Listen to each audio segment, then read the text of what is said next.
Yes, I'ma love you like you love Johnny Cash. I'll be your gangster, I'll be your man in black. I know I'm not fronting, I'm just stating a fact. I'll rock your world, I'll knock you flat on your back. Oh, when I'm good, I'm really good, boy.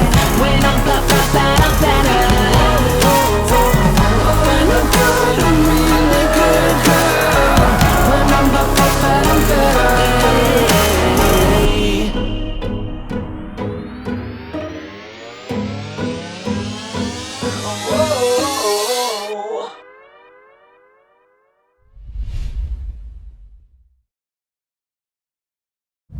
중앙일보 자동차 팀장 이동현입니다. 올해 자동차 시장에서 가장 기대적인 신형 소나타를 오토뷰 김기태 PD와 함께 한번 뜯어보도록 하겠습니다. 네, 안녕하세요. 오토뷰 김기태인데요. 뭐 그렇다고 차를 진짜 뜯을 거는 아니기 때문에 뭐 저희 차도 아니고 네, 한번 여러 가지로 살펴보도록 하겠습니다. 일단 이번 소나타에서 가장 핵심이 되는 거 아무래도 눈에 띄는 디자인이죠. 디자인에 대해서 한번 한 말씀 들어볼까요? 디자인은 뭐 자동차 전문가라는 사람들이 아무리 얘기를 해봐야 개인마다 호불호가 있으니까 그거는 뭐 중요한 건 아닌 것 같고요. 일단 낮고 넓은 디자인, 그리고 약간 쿠페형의 사이드 라인, 이런 전반적인 비율은 누가 봐도 크게 수긍할 만한 디자인이 아닌가, 외관에서는 그런 생각을 합니다. 근데 이거 요즘에 시장에서 말리부와 함께 매기 패밀리로 지금 묶이고 있는데 역시 그건 호불호죠. 사람마다 달라요. 솔직히 말씀드리면 저도 썩 마음에 드는 디자인은 아닙니다. 근데 저는 개인적으로 마음에 드는 게 이 전체 앞모습보다 한쪽 면을 놓고 봤을 때 지금 이제 보시는 이 부분이 약간 그 신형 에스턴 마틴 느낌이 난단 말이에요. 물론 에스턴 마틴이 낫긴 하지만, 그래서 뭐 디자인은 어차피 호불호가 있다고는 해도 그래도 여러 가지 좀 시도를 한 그런 게 아닌가 싶고, 특히 측면 부분 어떻게 보셨어요? 측면 부분 캐릭터 라인이 사실 일반 양산차, 대중차 브랜드에서 만들기는 좀 어려운 디자인이긴 해요. 그런 면에서 현대차가 굉장히 신경을 썼다는 생각은 합니다. 그리고 전면부의 캐스케이딩 그릴도 그동안 여러 차례 변형을 가져왔는데 새로운 플랫폼을 적용을 하면서 낮고 넓게, 그리고 캐스케이딩 그릴에 약간 변형을 주면서 훨씬 더 안정감 있게 바뀐 것 같다는 생각을 하고 있습니다. 저는 이번 그 소나타에서 인상적이었던 게 이 타이어가 세 짝이 다 다르거든요. 앞에는 피렐리, 한쪽은 지금 금호, 마제스티, 또 솔루스 XC. 물론 이제 이 차가 어떤 태생인지 모르겠지만 이건 농담이고요. 개인적으로도 그 말씀하신 것처럼 캐릭터 라인을 잡는 게 어떤 그 면과 선의 조화를 그래도 잘했다고 생각이 되고, 그래도 개인적으로는 뒷모습이 상당히 좋았거든요. 뒷모습은 일단 트렌드에 굉장히 맞춘 거죠. 그러니까 이미 시장에서 그런 반응들이 나오고 있지만 혼다 같기도 하고 약간 볼보 같기도 하지만 수평 라인을 강조한 디자인, 후면 디자인은 최근 자동차 디자인에서 트렌드이기도 하니까요. 근데 마치 지금 말씀하시는 거 보면 현대차에서 나오신 것 같아요. 현대차 홍보팀장님이 나오신 것 같은데. 네, 아까도 제가 말씀드린 것처럼 이 디자인 자체에 저는 그다지 이렇게 좋지는 않아요. 그런데 객관적으로 봤을 때 현재 트렌드가 어떠한가, 그리고 자동차가 가지고 있는 기본적인 비율, 프로포션이 어떠한가를 봤을 때는 크게 흠잡을 데가 없다, 이런 얘기를 드리고 싶은 겁니다. 적어도 좋다 나쁘다를 떠나서 요즘 현대차를 봤을 때 존재감만큼은 확실하게 살리고 있다는 게 저는 그래도 장점인 것 같고. 자, 그럼 이번에는 실내 얘기. 어쨌든 뭐 디자인이야 남들이 이제 뭐 누가 이렇게 눈으로 보고 다 할 수 있는 것들이지만 실내는 대부분 느끼는 게 비슷비슷하거든요. 실내 완성도는 상당히 높아졌다고 생각을 해요. 그러니까 작년에 나왔던 산타페, 그 다음 하반기에 나왔던 팰리세이드에서 좀 더 정리가 됐고요. 지금 소나타에 와서는 저는 개인적으로 지금까지 현대차가 만들어줬던 디자인 중에선 실내 디자인 중에서 가장 완성도가 높다고 생각을 합니다. 일단 이런 버튼들 굉장히 간결하고요. 사용 편의성도 높아졌고, 이 플로팅 타입의 디스플레이도 운전을 할 때 크게 주의를 분산시키지 않는다는 점에서 점수를 좋게 주고 싶어요. 운전할 때 저도 인상적이었던 게 이 패널 자체가 뭐 특히 낮에 주행할 때 난반사라든지 그런 게 생기게 되면 이제 내비게이션 볼 때 신뢰성이 좀 떨어지는데 그런 것도 잘 해놨고, 운전할 때 사실 제일 중요한 건 직관적인 인터페이스거든요. 그렇죠. 최근 자동차 제조사들이 인터페이스에 굉장히 신경을 많이 씁니다.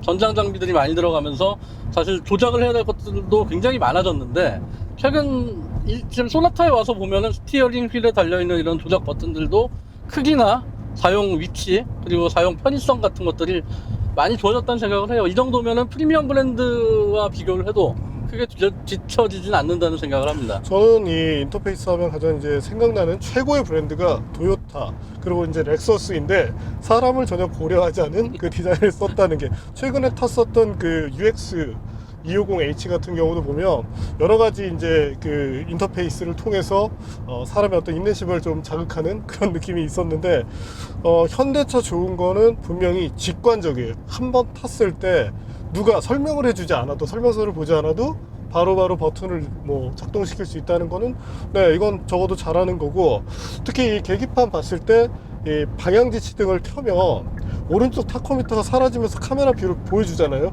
이때 타코미터에 대한 걸 안 보여줘도 되는데 이런 것까지 보여준다는 건 그래도 좀 세심한 그런 측면에서 장점이라고 네, 이렇게 생각이 되고 운전하실 때 시트는 어떠세요? 시트 자체는 뭐 착좌감 자체는 굉장히 괜찮아요. 그리고 이게 천연 가죽 시트가 아닌데 뭐 저는 크게 불만은 가지지 않습니다. 대중차 브랜드에서 지나치게 고급 소재를 사용을 하면 그만큼 단가는 올라가기 마련이잖아요. 근데 보면은 한국 사람들이, 한국 소비자들이 좀 고급스러운 소재들을 굉장히 좋아하기 때문에 이게 봤을 때 크게 뭐 싸구려 느낌은 안 들지만 실제로는 크게 비싸지 않은 소재를 가지고도 이 정도의 고급감을 만들어낸 거는 현대차가 그만큼 디테일에 좀 신경을 썼다는 의미죠. 대시보드 마감 같은 경우도 잘 되어 있고 스티어링이 줬을 때 적당히 두툼하면서 이 파이수 자체도 그렇게 크지 않아서 조작성도 그렇고 특히 이번 그 소나타 뭐 계속적으로 욕을 먹었던 그런 부분이긴 한데 C타입 MDPS를 쓰고 있거든요. 근데 그 느낌이 상당히 적어요. 예, 이질감 거의 없고요. 사실 이 정도면 스티어링 감은 불과 한 5년 전에 현대차와 비교해도 상당히 좋아졌다고 말을 드릴 수 있을 것 같아요. 주행에 대해서 잠깐 얘기를 드리자면 저 이제 뭐 와인딩 로드를 비롯해서 여러 가지를 이제 시험을 해봤는데 고속 주행 안정감 일단 많이 좋아졌고 좀 전에 얘기한 것처럼 핸들링 감각이 저도 이 C타입 MDPS를 굉장히 욕했던 사람 중에 하나인데 이 정도라면 일반 소비자들이 분명히 뭐 아쉬움 가질 이유는 없을 것 같고 코너링 퍼포먼스도 제법 좋았었어요. 자세 제어 장치가 개입하는 것도 이 자꾸 이제 뭐 특정 브랜드를 욕하는 것 같은데 도요타 렉서스가 자세 제어 장치가 개입할 때 굉장히 거칠게 개입을 하는데 지금 그 소나타 굉장히 자연스러워요. 그래서 이런 부분으로 보면 일부 그 수입차 모든 것이 우리가 다 앞서진 못하지만 이런 부분은 그래도 좀 잘하는 거라고 생각이 되고 근데 지금 운전하실 때 엔진 힘은 어떤 것 같으세요? 지금까지 사실 김 PD랑 제가 소나타에 대해서 굉장히 칭찬을 해왔는데 자동차를 좋아하는 사람이라면 사실 아쉬움이 있습니다. 이 수치상으로 봤을 때 160마력에 20토크 정도. 근데 뭐 심하게 얘기하면 약간 심장이 약하죠. 중형차라고 생각했을 때. 그게 사실 이 비교 대상 자체를 만약에 르노 3사 SM6 그 2.0 GD로 잡게 되면 그 편차는 크지가 않은데 문제는 이제 뭐 쉐보레 말리부를 비롯해서 SM 같은 경우도 지금 TC가 있고 다른 모델과 비춰서 바라본다면 특히 이제 다운사이징 트렌드가 되면서 터보차저가 붙고 그로 인해서 토크가 확보가 됐잖아요. 그렇죠. 때문에 상대적으로 조금 부족하게 느껴지는 경향이 있고 또 하나는 변속기가 반응 속도는 굉장히 빨라요. 이 정도로서는 좋은데 이게 6단이잖아요. 그러다 보니까 조금 긴 느낌이 있어요. 최근에 다단화 경향이 워낙에 되다 보니까 일반 자동차 운전자들도 다단 변속기를 많이 사용하잖아요. 그런 거 보면 과도의 기어비가 넓다든지 가속을 할 때 약간 감이 부족하다든지 이런 것들 느낄 수밖에 없는 거죠. 자, 어쨌든 이번 엔진하고 변속기 이제 파워트레인 쪽으로 보면 그래도 트렌드로 봤을 때 살짝 부족하긴 한데 그래서 개인적으로는 하반기부터 내년까지 나올 그 파워트레인에 대해서 좀 기대감이 그래도 커져요. 이게 소비자 입장은 아닌데 제조사 입장에서 보면 이번 소나타가 보여주고 싶어하는 거는 스마트 모빌리티 디바이스로서의 성격이에요. 그리고 한국에서 2리터 가솔린 엔진이 가장 일반적인 중형차의 파워트레인이라고 생각하기 때문에 현대차는 말씀하신 대로 하반기에 나오는 다양한 파워트레인에 더 힘을 주고 처음 출시 단계에서는 이 차가 가지고 있는 개인 프로파일 기능 여러 가지 자기 옵션 이 세팅을 자기 마음대로 할 수 있다거나 아니면 휴대폰으로 차문을 여닫고 시동을 건다든지 이런 스마트 모빌리티로서의 특성에 좀 더 힘을 준 게 아닌가 저는 일단 그렇게 생각을 합니다. 변속기 버튼 타입이잖아요. 지금 예. 기존 레버 타입에서 버튼으로 바꿨는데 이 부분은 어떻게 보세요? 현대차가 이번에 내세우는 게 3세대 플랫폼이죠. 이게 폭스바겐 같은 데서는 이미 10년 10년 전에 했던 이런 모듈러 방식인데, 이런 방식으로 하게 되면 차를 한 가지 플랫폼으로 여러 가지 차를 만들 수 있고 공간 효율성도 굉장히 확보를 할 수 있다는 겁니다. 이 시프트 바이 와이어라고 하는 버튼식 변속 장치가 사실 저는 좀 불편해요. 이게 어색하기도 한데, 덕분에 이 센터 패시아 주변의 공간을 굉장히 효율적으로 활용할 수 있고 편리한 점도 분명히 있는 거죠. 좀 더 소비자들이 익숙해지고 나면 이거는 뭐 큰 이 허들이 되진 않을 거라고 생각을 합니다. 저도 처음에 이게 뭐 링컨 모델에서 지금 뭐 센터페시아에 이제 버튼을 달아서 변속할 수 있도록 해놨었는데, 그때 좀 어색한 느낌이 있었는데 또 이게 쓰다 보니까 편하고, 말씀하신 대로 이 공간적인 여유가 많이 생겨서, 제 폰이 그 노트 9이라 좀 크거든요. 근데 그냥 갖다 얹으면 바로바로 충전이 돼요. 그래서 이런 거는 좀 분명한 장점인 것 같긴 한데, 지금 보면 여기 패널이 이렇게 좀 떠 있잖아요. 이거는 현대차답지 않아요. 이건 좀 보완이 필요할 것 같고. 이게 완성차 제조사들 사이에 좀 고민일 거예요. 이걸 시프트 바이 와이어 방식으로 만들 때 뭐 제규어처럼 다이얼로 할 것이냐, 아니면 메르세데스 벤츠처럼 컬럼 방식으로 할 것이냐인데, 좀 차별화는 해야 되겠고 따라가진 않아야 되니까 현대차 같은 경우는 최근에 이제 버튼 방식으로 자리 잡은 것 같습니다. 이것도 뭐 좀 더 여기에 사람들이 길들여지면 크게 불편함은 느끼지 않을 거예요. 뒷좌석은 어떠셨어요? 뒷좌석은 역시 현대차답게 광활하죠. 이번에 휠베이스 늘리면서 좀 더 그렇죠. 휠베이스가 늘어나면서 공간이 확실히 커졌고, 트렁크 적재 공간도 충분히 확보됐고. 트렁크는 정말 최고였어요. 예. 문제는 이제 저같이 키가 작은 사람은 괜찮은데 키 큰 사람은 어떻습니까? 특히 소위 이제 요롱이라고 하죠. 허리가 좀 기신 분들 같은 경우는 헤드룸이 상대적으로 좀 부족하다고, 이거 요롱이라는 건 농담이고요. 이게 상대적으로 헤드룸이 약간 부족하다고 느낄 수 있어서, 이 부분은 그러니까 디자인에 의한 희생이기 때문에 소비자분들께서 좀 타협을 하실 필요가 있을 것 같고요. 그리고 실제 자동차를 사용하는 패턴을 보면 1인 운전하는 경우가 굉장히 많아요. 그래서 운전석에 나머지 좌석을 비우는 경우가 많아서 그런 부분에 대해서는 사실 어느 정도 뭐 타협이 가능한 부분이 아닌가 하는 생각 저도 하긴 합니다. 승차감은 어떠세요? 승차감은 사실 현대차가 과거에 비하면 많이 딱딱해졌죠. 김 PD께서도 그렇게 생각하시죠?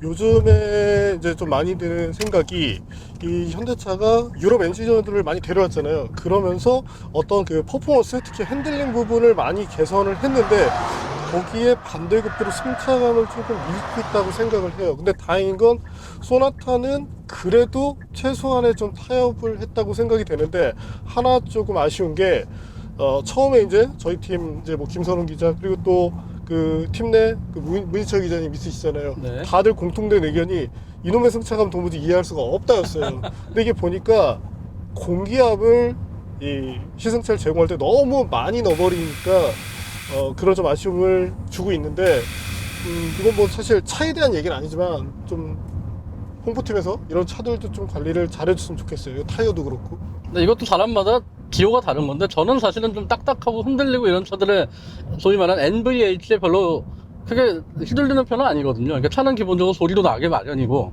그런 걸 생각을 하면 저는 어느 정도 이거는 수긍할 만하지만, 한국 자동차 소비자들의 특성상 조용하고 안락한 걸 원하는 거는 사실인 거죠. 그렇긴 하죠.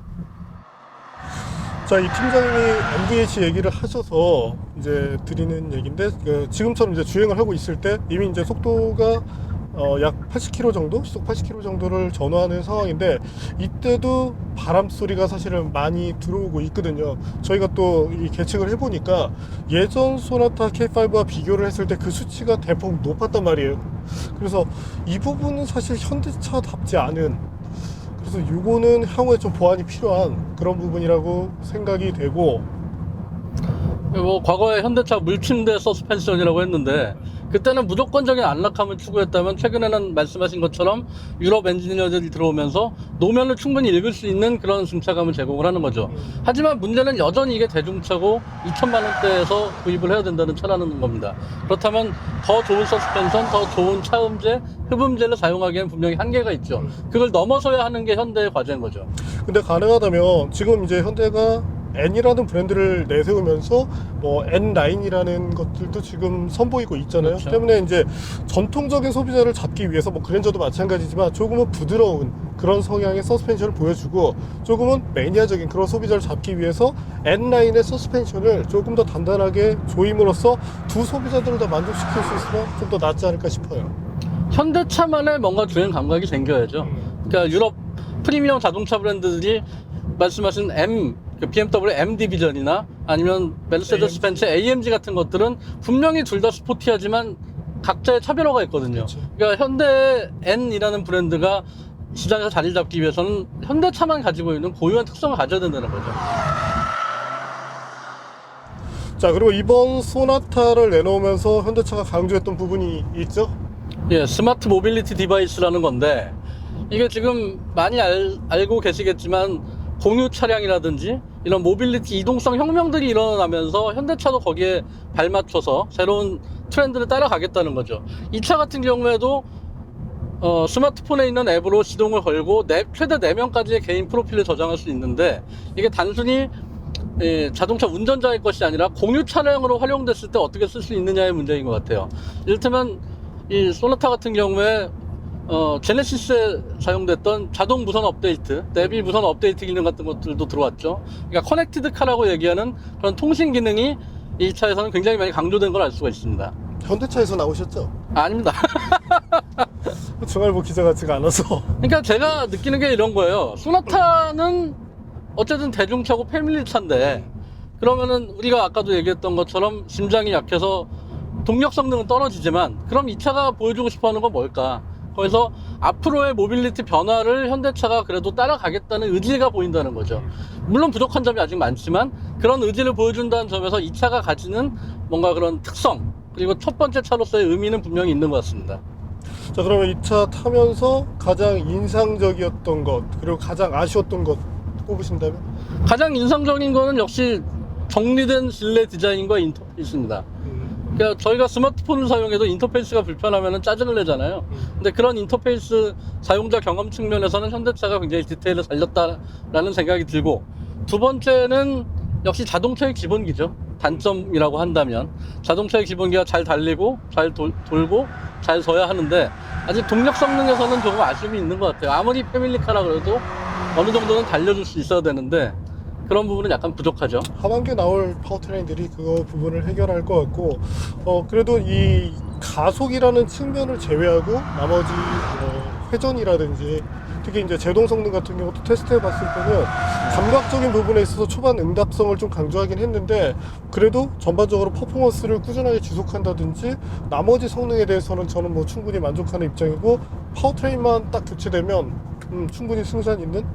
그리고 저는 하나 인상적이었던 게 이 주차를 할 때 우리는 이제 이중 주차를 해야 될 때가 그렇죠? 있잖아요. 네. 이제 일부 수입차 같은 경우는 이 이중 주차가 안 되는 경우가 있어요.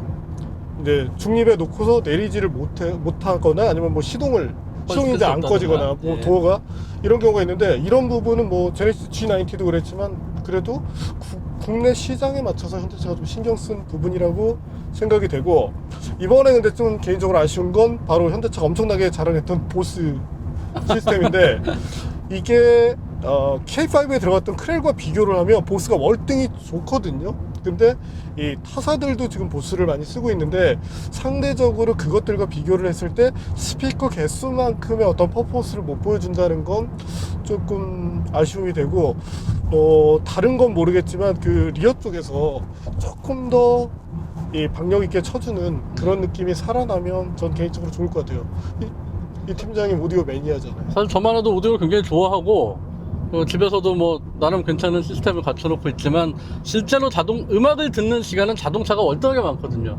자동차에서의 오디오 시스템이라는 게 굉장히 음악 애호가 입장에서 중요한 건데, 아까도 김 PD 말씀하신 것처럼 이 소나타에 적용된 보스 프리미엄 오디오는 좀 실망스러운 구석이 있어요. 그러니까 최근에 탔던 G90 같은 경우에도 거기에 들어갔던 이 스펙상으로 나온 거에 비하면은 전반적인 오디오 성능이 좀 떨어진다는 느낌을 받았는데, 이런 부분은 현대차가 조금 더 갈고 닦아나가야 될 부분이 아닌가 하는 생각을 하게 됩니다.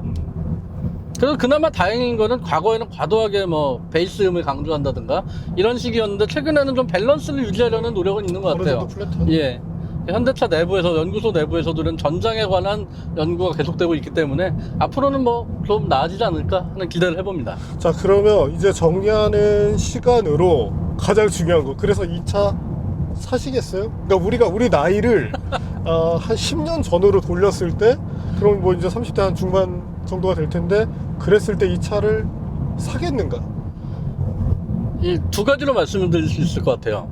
내가 살 것인가, 아니면 남에게 권할 수 있을 것인가인데, 솔직하게 말씀드리면 저는 동력 성능을 되게 중시하는 편이기 때문에 저는 이 동력 성능으로는 못 사겠습니다. 그건 저도 동의해요. 예. 근데 두 번째, 그렇다면 2천만 원 중반에서 3천만 원 중반 정도의 예산을 가진 30대 패밀리 세단을 고르는 소비자에게 권할 것인가를 얘기하면 저는 권해보겠다는 생각을 해요.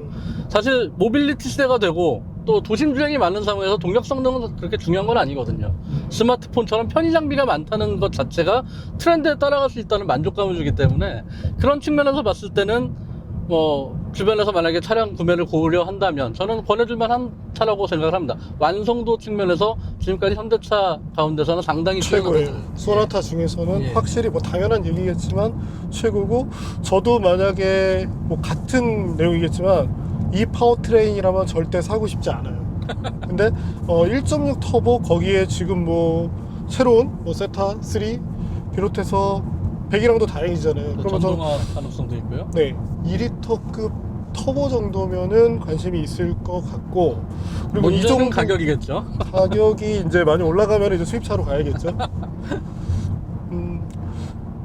그리고 추천을 한다면, 근데 여기서 조금 고민이 되는 게, 만약에 차를 사고자 하는 층이 20대 중반에서 30대 초반이라면 권할 수 있는데, 만약에 30대 중반이라면 이제 시장에서의 이 차가 갖는 이미지가 많이 내려갔거든요. 그렇죠. 어떻게 보면 그렇죠. 그랜저가 많이 젊어졌잖아요. 예. 그래서 지금 이 정도의 완성도를 보여준다면 저는 조금 기다렸다가 차기 그랜저로 가는 것도 연령대에 따라서는 방법이 되지 않을까 싶고, 어쨌든 이 파워트레인만 아니면 네, 저는 좋을 것 같아요. 그래서 현대차에는 좀 미안하지만 1.6 터보 정도가 나와주면 그게 오히려 좀 제대로 된 그런 볼륨 모델로 자리하게 되지 않을까. 물론 판매량은 2.0이 많을 것 같긴 해요. 문제는 그랜저가 나온 지가 얼마 안 됐다는 거죠. 기다리기에는 시간이 너무 많이 걸리고, 그랜저가 좀 더 과도기적인 측면이 있다면 소나타는 그랜저보다 고급감은 떨어질지 몰라도 기술적인 완성도는 전 더 뛰어나다고 점수를 주고 싶습니다. 오늘 저희가 다니다 보니까 K7 지금 그 준비 중이잖아요, 체인지. 근데 저기서 완성도를 가지고 그랜저로 가면, 어쨌든 자꾸 저는 이제 그랜저 얘기를 하게 되는데 그랜저가 자꾸 더 기대가 되네요. 근데 소나타 분명히 잘 만든 건 맞아요. 전자제품처럼 이제 자동차도 가장 최근에 나온 차가 가장 좋은 시대가 되는 거죠. 그게 이제 소위 말하는 스마트 모빌리티 디바이스로 바뀌는 이 경향인 거고요. 어쨌든 네, 뭐 굳이 이제 숙제를 현대차 그 연구원 분들께 드린다면 이 소음 정도를 좀 잡아주면 좋겠고, 파워트레인은 어차피 다 준비되어 있으니까 시기를 근데 좀 줄여서 빨리빨리 좀 투입을 해주시면 좋겠고, 마지막으로 남기실 얘기는, 근데 이게 남겨놓으면 현대차 엔지니어 분들이 보세요. 아니, 정말이에요. 그래서 개선이 돼요. 제가 볼 때는 이 차의 가장 큰 적 중에 하나는 SUV라고 생각을 합니다. 같은 예산대에서 과연 일단 세단으로 갈 것이냐 SUV로 갈 것이냐를 고민하게 되잖아요. 근데 최근에 현대차에서 나온 SUV들이 워낙에 잘 나왔고 가격대도 괜찮고 선택의 폭도 넓어졌어요. 그렇다면 패밀리 세단, 예전에 패밀리 세단이라고 했는데 지금 패밀리 SUV가 됐으면 이 좀 더 적재 공간도 넓고 오프로드, 야외 활동에 가능한 SUV를 탈 것이냐, 아니면 그래도 운전하기 편리하고 도심 주행에 편한 세단으로 갈 것이냐의 문제인데, 이미 글로벌 트렌드는 SUV로 가고 있단 말이죠. 그런 내부의 경쟁을 어떻게 뚫느냐가 이 소나타의 가장 큰 과제 중에 하나가 아닌가, 저는 그런 생각을 합니다. 자, 그리고 이건 뭐 딴 얘기가 될 수 있을 텐데, 올해도 중앙일보에서 올해 차 하잖아요. 예, 근데 올해 GV80 있잖아요. 예. 소나타랑 GV80 올해 차 어떤 게 될 것 같으세요? 아, 뭐 차가 아직 안 나와서 저는 요즘 제네시스 디자인이 너무 싫기 때문에 저는 이제 심사위원은 아니기 때문에 뭐 제가 점수를 주지는 않겠습니다만, 이 차는 대중차이고 제네시스는 프리미엄 브랜드라는 점을 분명히 깔고 평가를 해야 되겠죠. 근데 어쨌든 신형 소나타가 올해 중앙일보 올해 차에서도 아주 강력한 컨텐더가 될 거라는 거는 저는 뭐 충분히 그런 생각을 할 수 있을 것 같습니다. 어쨌든 저는 심사위원이기 때문에, 그래도 저는 제네시스의 어떤 발전? 그런 걸로 봤을 때 GV80이 조금 더 잘 나올 것 같긴 한데, 파워트레인이 또 이 변수가 되기 때문에 파워트레인만 정말 마음에 들게 나오면 저 소나타에 점수 많이 줄 수 있을 것 같아요. 김 PD 아시는 것처럼 제가 전기차를 별로 좋아하는 사람은 아닌데 저는 개인적으로 내년에 나오게 되는 전기차 전용 플랫폼 하에서 나올 자동차에 되게 기대가 커요. 일단 설계 자체가 달라질 것이고 좀 더 효율이 높은 전기차가 나올 것이어서 현대차가 그들의 능력을 다시 한번 입증할 수 있는 기회가 되지 않을까, 저는 기대는 큽니다. 저는 굳이 이제 소나타로 그걸 좀 줄여서 얘기를 하자면 하이브리드 모델이 과연 얘네들이 얼마나 연비를 환상적으로 뽑아낼 수 있을지 그 부분이 좀 많이 기대가 되네요. Right here, chilling with my friends for another year. I would walk away from the spotlight. 네, 오늘 오토뷰 김기태 PD와 함께 신형 소나타를 한번 살펴봤습니다. 뭐 너무 칭찬만 한 것 같기도 한데 어떻게 생각하세요? 현대차에서 나오셨는 줄 알았어요. 근데 이제 기대감의 문제인 것 같아요. 이 차에 대한 기대감이 아주 높진 않았기 때문에 제가 생각했던 것보다는 차가 무난하게 잘 나왔다, 이런 생각인 거죠. 저는 역으로 저희 집이 따져보니까 현대차를 굉장히 많이 탔더라고요. 네. 그리고 실제 소나타도 그 초기 소나타 스텔라를 바탕으로 해서 고급화를 추구했던 그 소나타부터 집에 다 있었기 때문에 특히 이 소나타를 바라볼 때 조금 그 남다른 그런 생각이 드는데 거기에 저는 또 이미지 자체가 약간 반현대 정서의 그 교주 역할 이런 이미지가 돼 있는데, 근데 이번에는 그래도 마음에 들게 잘했고 계속 얘기 나오지만 파워트레인 하나면 충분히 이 차 경쟁력 확 올라갈 것 같아요. 제가 마지막으로 좀 드리고 싶은 얘기는 이 한 가지 모델을 이렇게 오랫동안 유지하는 완성차 업체들이 사실은 그렇게 많지는 않잖아요. 이 소나타가 한국 중형 세단의 히스토리의 한 페이지를 장식하는 차로서 계속 좀 발전을 했으면 하는 바람이 있고, 두 번째는 현대차가 앞으로 추구하는 그런 모빌리티 혁명에서 이 차가 첫 번째 단추라는 점에서 다음에 우리 자동차 소비자들이 이 소나타 이후의 차들이 어떻게 나올지를 좀 더 주목해 주시면 현대차의 발전에 대해서 좀 더 생각을 해보실 수 있지 않을까, 이런 생각을 해봅니다. 네, 오늘은 현대차가 만든 야심작이었죠. 네, 중형차 소나타를 만나봤습니다. 네, 심장이 약해요. 좀 아쉬워요. I would walk away from the spotlight for the good life.